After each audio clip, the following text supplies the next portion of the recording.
पूरा नीट के लिए कितना इंपॉर्टेंट है देख लो।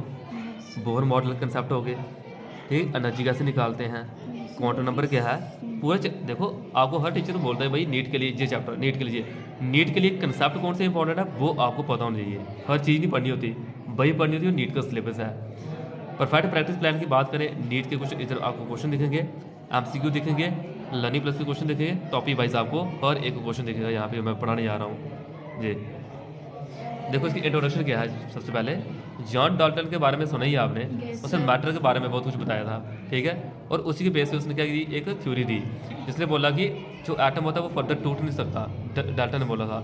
लेकिन और आए थे जब मॉडर्न एटॉमिक थ्योरी आई थी, उसने कहा था एटम क्या है, फर्दर सब एटॉमिक पार्टिकल का बना है जिसमें इलेक्ट्रॉन, प्रोटॉन और न्यूट्रॉन पड़ते हैं, ये लिखा हुआ है। सब एटॉमिक पार्टिकल इलेक्ट्रॉन, प्रोटॉन और कौन, न्यूट्रॉन का बना हुआ है। सब एटॉमिक पार्टिकल को पूछा आपको, Dalton theories is able to explain law of conservation of mass, constant composition, law of multiple proportion, but law of combining volume को वो एक्सप्लेन नहीं कर सकी थी। डाल्टन एटॉमिक थ्योरी याद रखना, उसकी लिमिटेशन बन चुकी थी वो। अगर आप बच्चों को पढ़ा हुआ, अगर आप बच्चों ने टेस्ट दिए हैं जहाँ जहाँ भी अपने टीचर की भाषा पढ़ रहे हो, तो इसके अकॉर्डिंग क्या है, इसने कहा था कि एटम आप स्पेसिफिक एलिमेंट वो सेम होते हैं बट डिफर करते हैं from atom of other element. जैसे कि आइसोटोप की बात करें, आइसोबार के बारे में बात करें, इसके बारे में इसने कुछ नहीं कहा है। इसने कहा था एटम आर इनडिस्ट्रक्टिबल, कि एटम टूट नहीं सकता। जब फर्दर आगे इलेक्ट्रॉन प्रोटॉन का नहीं बना है, एटम का नाइदर भी क्रिएटेड नॉर भी डिस्ट्रॉय। यहाँ पे कुछ फंडामेंटल पार्टिकल के बारे में आपको पता होना चाहिए। एक इलेक्ट्रॉन के ऊपर चार्ज होता है 1.602 इंटू 10 की पावर माइनस 19 कूलम। एक प्रोटॉन के ऊपर चार्ज होता है प्लस 1.602 इंटू 10 की पावर माइनस 19 कूलम। एक न्यूट्रॉन न्यूट्रल होता है, इसके ऊपर कोई भी चार्ज नहीं होता है। मास की बात करें, इलेक्ट्रॉन के ऊपर जो मास होता है 9.1 इंटू 10 की पावर माइनस 31 होता है। वैल्यू रट के रखनी है, इंपॉर्टेंट है, बहुत इंपॉर्टेंट है। आपका न्यूमेरिकल जो है इन वैल्यू के अलावा सॉल्व होते ही नहीं है। AMU में वैल्यू कोई पूछे तो 0.00054 एटॉमिक मास यूनिट और 1.00727 AMU। जे न्यूट्रॉन की, जे प्रोटॉन की, जे इलेक्ट्रॉन की वैल्यू लर्न कर लेनी है। जे याद रखे, ये चीज़ें अभी मैंने बच्चों को प्रोजेक्टर पे पूरा होल सिलेबस मैंने भी 2 मंथ का एक क्रैश कोर्स स्टार्ट करना है, लेकिन वो इंस्टीट्यूट में पढ़ाना है 2 मंथ, वो फ्री कोर्स होगा बिल्कुल। उसमें जो बच्चा भी बेनिफिट ले सकता है वो ले सकता है, ठीक है। जिस बच्चे को लगता है कि यार पूरे साल मैंने पढ़ा नहीं, यार पूरे साल ना का टाइम वेस्ट हो गया, उसको जो पूरी चीज़ें दोबारा डिटेल में पढ़ानी है मैंने, लेकिन पढ़ानी प्रोजेक्टर पे, वो मैंने बोला हुई बोर्ड पे सिर्फ मैंने डाउट क्लियर करने बच्चों के, हाँ बेटा अगर मैं आपको डाल्टन एटॉमिक थ्योरी पढ़ा रहा हूँ डाउट पूछिए, और वो कोई भी क्वेश्चन पूछता हूँ तो डाउट क्लियर होंगे। बाकी मैंने जैसे आपको समझा रहा हूँ ऐसे वो प्रोजेक्टर पे चीज़ें में समझानी है बच्चों का। पूरा होल सिलेबस मैंने अभी 2 बार पढ़ा ली, तीसरी बार फिर से पढ़ाना मैंने, फिर तीसरी बार मैंने ऑर्गेनिक केमिस्ट्री पढ़ानी है। जनवरी, दिसंबर, जनवरी और फेब 3 महीने।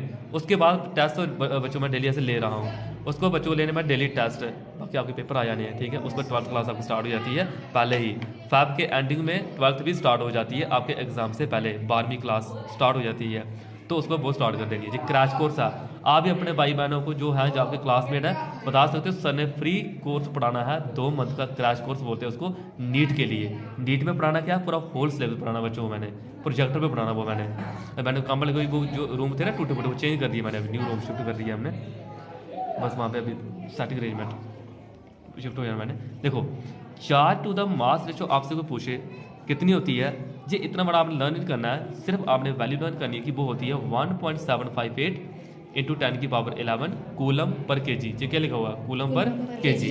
क्या है, charge to the mass ratio कितनी, 1.758 10 की पावर 11 है। लर्न कर लेनी। जो फार्मूला इसको बोलते हैं रिलेटिविस्टी फार्मूला बोलते हैं, रिलेटिविस्टी फार्मूला आइंस्टाइन का, M equal M naught upon root में 1 minus V square upon C square. इसमें एम नॉट क्या है, इलेक्ट्रॉन के रेस्ट मास को बोलते हैं, वेलोसिटी इलेक्ट्रॉन की है, और सी क्या है, लाइट की वेलोसिटी 3 इंटू 10 की पावर 8 मीटर पर सेकंड। ये होती है लाइट की वेलोसिटी होती है, याद रखनी है, भूलनी नहीं चाहिए। बाकी इलेक्ट्रॉन की आपसे कोई पूछे कि एक टोटल चार्ज जो एक बॉडी के ऊपर होता है, ये 12th की फिजिक्स में पहला चैप्टर ही यही है, चार्ज के ऊपर पहला चैप्टर ही चार्ज के बारे में है। कहता है एक बॉडी के ऊपर जो टोटल चार्ज होता है Q इक्वल एन ई होता है, ठीक है। जब एक बॉडी से दूसरी बॉडी में चार्ज ट्रांसफर होता है वो Q इक्वल एन ए की फॉर्म में ही ट्रांसफर होता है। एन आगे कोई इंटीग्रल मल्टीपल 1 2 3 सो ऑन। और जहाँ पे ऑयल ड्रॉप एक्सपेरिमेंट के थ्रू जहाँ पे जो इलेक्ट्रॉन का मास निकाला था, फिर सुनो, ऑयल ड्रॉप एक्सपेरिमेंट के थ्रू जो इलेक्ट्रॉन का मास निकाला था वो निकाला था 9.1 इंटू 10 की पावर माइनस 31 के जी। ये क्या था, ऑयल ड्रॉप एक्सपेरिमेंट के थ्रू निकाला गया था। ये ध्यान रखें, इंपॉर्टेंट है ये। आगे देखो उसके बाद और क्या है, बात करें प्रोटॉन। प्रोटॉन क्या होता है, एक पॉजिटिव आयन को बोलते हैं प्रोटॉन, ठीक है, जो हाइड्रोजन से ऑब्टेन होता है। न्यूट्रॉन क्या होता है, न्यूट्रॉन एक एटम का वो पार्टिकल होता है जो एक न्यूट्रल चार्ज कैरी करता है, जिसके ऊपर चार्ज कोई नहीं होता है, जैसे 0 और 1 के साथ को डिनोट करते हैं। कहता है बेरिलियम के ऊपर जब अल्फा पार्टिकल फॉल होते हैं, फिर सुनो, बेरिलियम के ऊपर जब अल्फा पार्टिकल फॉल होते हैं, आपसे कोई पूछे कि एक अल्फा पार्टिकल क्या होता है, 2He4 को बोलते थे, देखो 2He4 को क्या बोलते हैं, अल्फा पार्टिकल बोलते हैं। कहते हैं जब इसके ऊपर फॉल होते हैं तब ये क्या करता है, न्यूट्रॉन की डिस्कवरी होती है। न्यूट्रॉन को डिस्कवर चैडविक ने किया था, 1932 में किया था। पता होगा आप सही बच्चों को, टेस्ट आप दे रहे हो अपने इंस्टीट्यूट में, तो जहाँ भी पढ़ रहे हो उनको बोलो थोड़ा और अच्छे से पढ़ाएं, हर एक चीज़ के ऊपर क्लैरिटी रखें और अच्छे से सीखें। बाकी बात करें थॉमसन मॉडल की, बात करें, आपको पता है एटॉमिक मॉडल आए थे थॉमसन मॉडल, जहाँ क्या बोला था, जहाँ पे बोला था कि चार्ज जो पॉजिटिव होता है यूनिफॉर्मली डिस्ट्रीब्यूट होता है, जी यहाँ पे जो देख रहा पूरा पूरा ये क्या है, यूनिफॉर्मली डिस्ट्रीब्यूट, और जहाँ पे जो इलेक्ट्रॉन होते हैं ऐसे होते हैं सीड्स इन वाटरमेलन, सीड्स कैसे, जैसे वाटरमेलन होते हैं, तभी इसको बोलते हैं हम वाटरमेलन मॉडल भी बोलते हैं, इंपॉर्टेंट है। जे थॉमसन ने 1898 में प्रपोज किए एक एटम, जहाँ पे बोला कि स्फेरिकल शेप में जो radius in which the possibly charge is uniformly distributed according to Thomson atom is like watermelon and electrons are embedded like seeds in watermelon, ये आपने पढ़ा हुआ है। इसका एक इंपॉर्टेंट फीचर क्या है, इसको प्लम पुडिंग मॉडल ही बोलते हैं। इसकी लिमिटेशन क्या है जी, एक this model can not explain the electrical neutrality, जी एक एटम न्यूट्रल कब होता है, इलेक्ट्रिकल न्यूट्रलिटी क्या है उसकी, उसके बारे में ये एक्सप्लेन नहीं कर पाया था, ये ध्यान रखना है। प्लम पुडिंग मॉडल बोलते हैं, जैसे किशमिश वगैरह आपने खीर में डाल के रखे हैं, plum pudding model, raisin pudding, watermelon model, जे के नाम है। जरूरी नहीं है कि एग्जाम में आपको थॉमसन मॉडल से आए, वो आपको इस वाले नाम से भी आ सकता है, ठीक है। और सोना नहीं विषय सो रहा है, पूछना मैंने। रदरफोर्ड मॉडल क्या है, इसमें अल्फा रे स्कैटरिंग एक्सपेरिमेंट के बारे में बात हुई थी। जिंक सल्फाइड स्क्रीन रखी गई थी, जब अल्फा पार्टिकल इसमें से एक सोर्स है, जो अल्फा पार्टिकल इसमें से निकल रहे थे, एक थिन गोल्ड फॉइल में से फॉल हुए थे, थिन गोल्ड फॉइल है ये, थिन गोल्ड फॉइल, इतनी पतली सिर्फ ये फैल सकती है, एक्सपैंड हो सकती है, और टूट नहीं सकती, ब्रेक नहीं हो सकती। तो इसमें एक सेंटिलेशन मिला था, उसको फ्लैश लाइट भी बोलते हैं, क्या बोलते हैं, फ्लैश लाइट, सेंटिलेशन बड़ा आपने पढ़ा हुआ क्लास 11th में। जी अल्फा रेस पास होगी, कुछ इसमें से वापस हो गई थी रीट्रेस, देखो इधर डिफ्लेक्ट होगी, इधर डिफ्लेक्ट, इट मीन सेंटर में कोई ना कोई बैठा है, जो बैठा था उसको नाम दिया था, क्या नाम दिया था, न्यूक्लियस नाम दिया था, न्यूक्लियस नाम दिया था। कहते हैं इसकी ऑब्जर्वेशन क्या है, ऑब्जर्वेशन की ये थी, मोस्ट ऑफ द अल्फा रे passes through the foil undeflected, कि बिना डिफ्लेक्शन के रे पास हो गई, कुछ डिफ्लेक्ट होगी स्मॉल एंगल पे, कुछ डिफ्लेक्ट होगी लार्ज एंगल पे।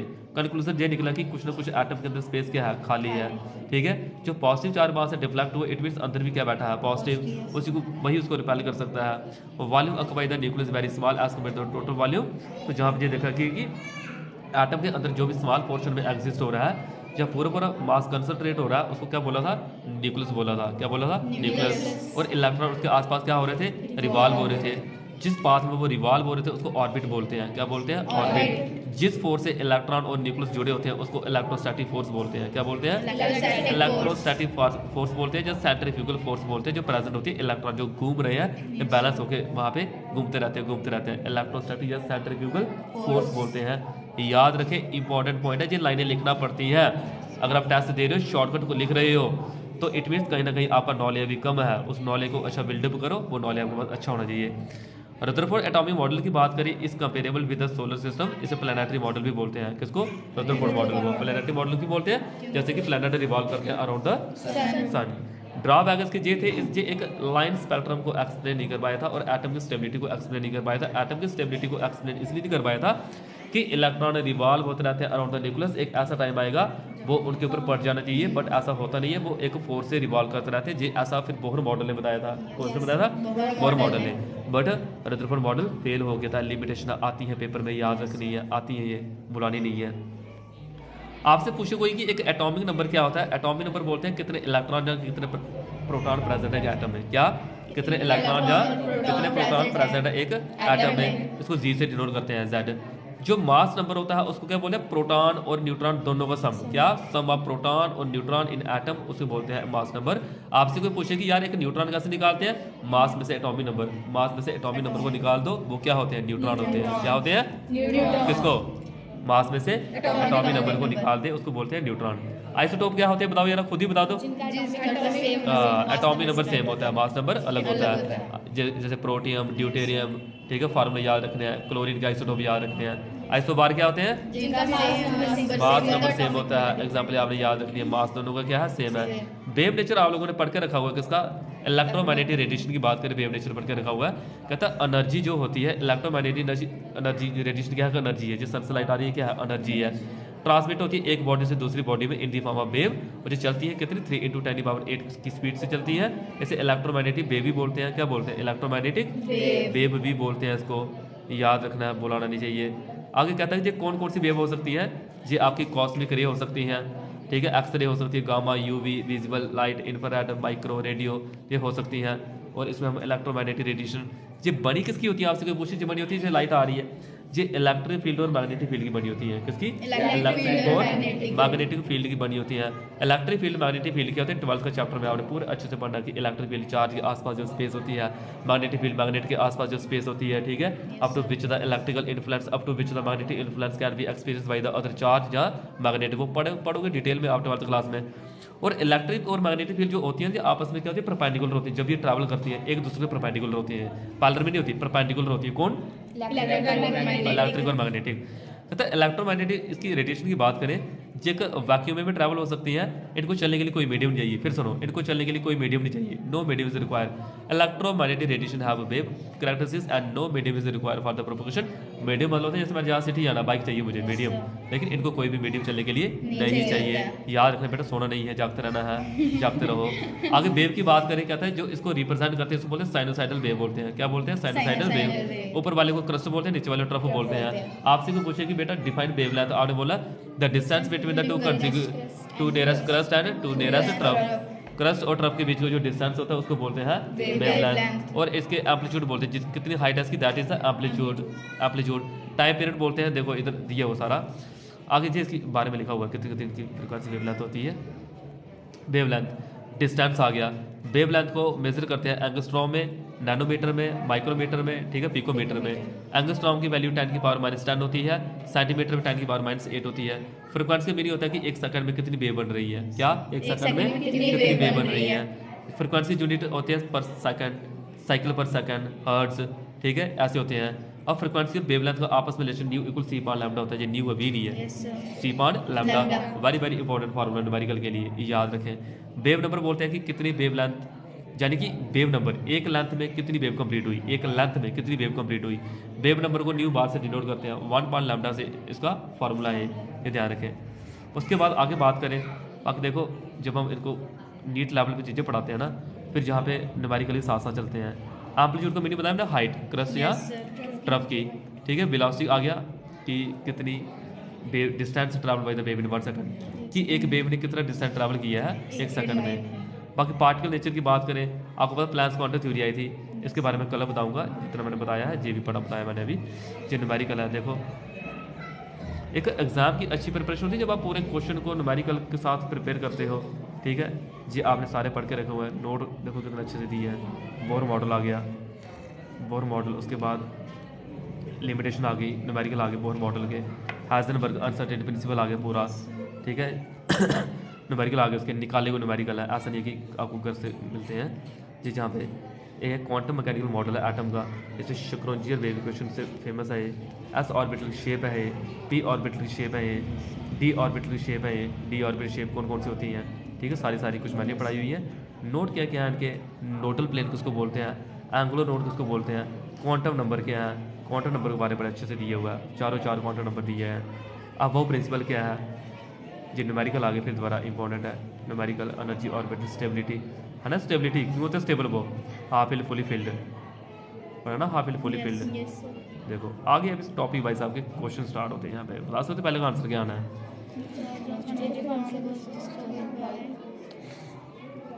मैं बता रहा हूँ कि बच्चों को ऐसे जब मैं, देखो स्कूल में इतना कुछ करा नहीं सकते हम, बट एक हाई लेवल पे जब बच्चों को करवाता हूँ मैं, इस तरह से न्यूमेरिकल मल्टीपल थाउजेंड न्यूमेरिकल ऐसे करवाता हूँ।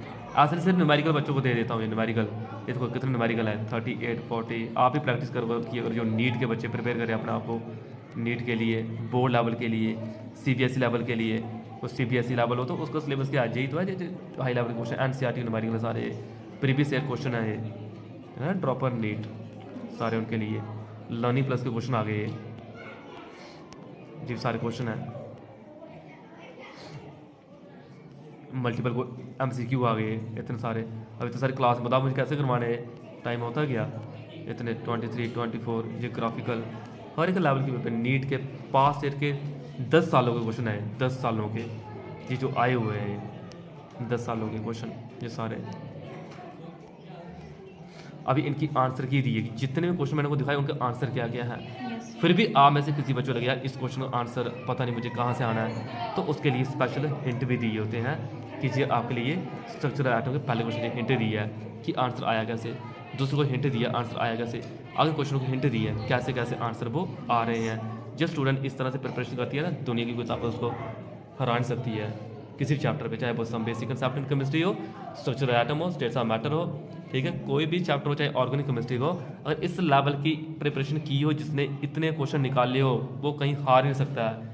कोई भी स्टूडेंट, कोई भी टीचर उसको कहीं से क्वेश्चन पूछ लेना, जैसे मैं आपको पूछ लेता हूँ कभी घुमा के, जैसे परसों पूछ लें मैं ली चाइल्ड का, बट अगर इस लेवल की प्रिपरेशन की फिर आप हारते नहीं, फिर बता देते हो कि हाँ सर जी आना है। लेकिन उसके लिए ना एक कनेक्टिविटी बड़ी ज़रूरी है आप लोगों की, वो होनी चाहिए।